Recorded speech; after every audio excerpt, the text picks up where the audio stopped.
Mga kapuso, walang inaasahang bagyo sa huling 2 araw ng Enero. At magandang balita dahil ma-e-enjoy pa ang malamig na klima sa malaking bahagi ng bansa.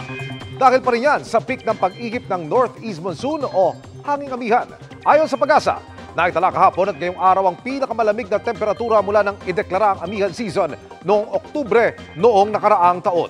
Sumadsad sa 9.7 degrees Celsius na lamig ang naitala ng Pag-asa sa La Trinidad, Benguet. Bumagsak din sa 11 degrees Celsius ang temperatura ngayong araw sa Baguio City. 15.7 degrees sa Basco, Batanes, 18.3 degrees sa Tanay, Rizal at 18.8 degrees Celsius sa Lawag City, Ilocos Norte.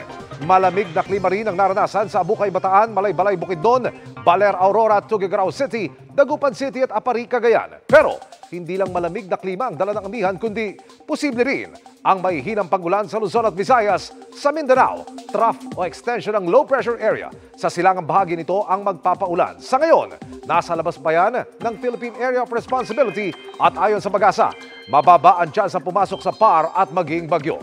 Base sa datos ng Metro Weather, umaga pa lamang bukas may malalakas na pag-ulan na sa Caraga at Davao Region. Doble ingat dahil pagsapit ng hapon, halos buong Mindanao na ang makararanas ng heavy to intense rains.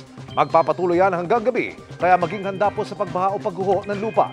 Sa Visayas, may ulan umaga pa lamang sa Aklan, Capiz at Leyte provinces.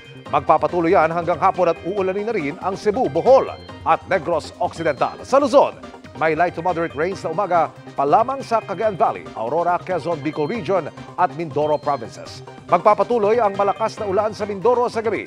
Hindi naman inaalis ang tsansa ng localized thunderstorms sa Metro Manila. Paalala naman sa mga maliliit na sasakyang pandagat, may nakataas na gale warning sa northern seaboard ng Northern Luzon, eastern seaboard ng Southern Luzon, Visayas at Mindanao.